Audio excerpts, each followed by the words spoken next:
Hello guys, meron ako napanood na upload dati ito ni JB no, kasama na ni Elias na co-artist niya. Tama ba? Na sinabi niya doon, yung mga biro-biro alam naman nila, na mga nila na nagsabi, mga kanta-kanta ba, sabi ni Elias, sana dalawa ang puso ko. Pero hindi ko na-record yun kasi andun sa isang vlogger na sabi niya, deleted na daw yung video na daw sa account mismo ni JP. Pero yung sa kanya, nakuha niya daw talaga. Pero hindi ko nakuha. Pero ito na lang. Alam mo kasi minsan, mga ganyang bagay, hindi natin seryosohin yan. Kasi mga biruan lang yan. Masyado niya binibigyan ng mga maraming kahulugan at maraming mga vloggers na nagko-content na masyadong malalim, masyadong mapangusga, no? Talagang kinukonclude na nila na itong manager ni ay naglaf-lafan na, mga something like that ba, yung manager at saka si Elias ay may nangyari na ganun-ganun ba, something like that ba, which is very wrong, mga ganung mindset na pag-isipan mo na masyado kayong advanced mag-isip. Na makikita niya naman sa mata yan ni Elias at sa mata ng kanyang manager na talagang wala naman, trabaho ay trabaho lang. So huwag niyo natin masyadong laliman ang mga bagay na nangyayari na masyado nyo pang pinalala, no? Instead na kung mahal nyo talaga si Elias, no, huwag nyo na masyadong dagdagan pa ang mga kwento na hindi naman talaga dapat. Kaya, bago ang lahat, pakinggan natin yung kanta ni Tanya Ayob. Maganda ang boses nito para sa sana dalawang puso ko.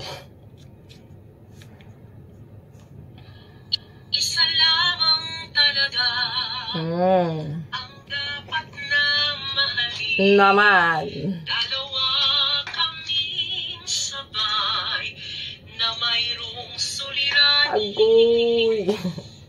Kung ang itlog mo ay dalawa, palayain ang isa.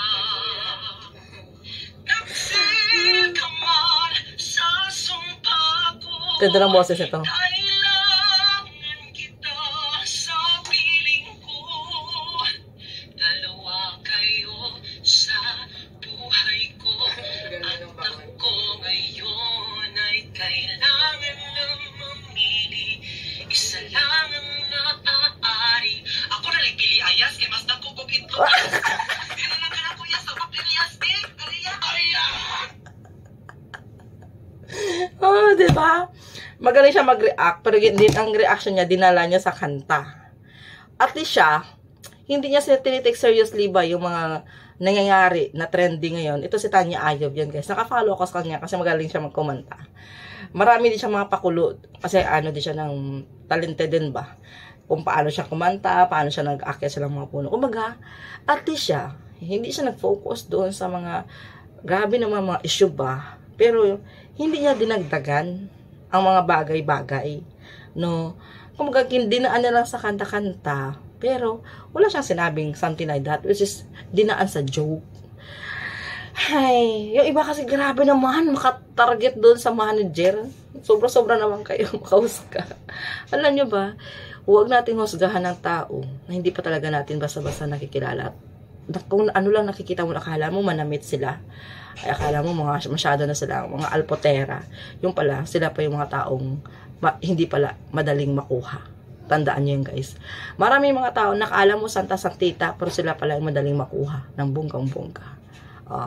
Huwag tayong basta-basta lang humusga sa nakikita lang talaga natin. Lalong-lalo na kung hindi natin kilala. Yun lang.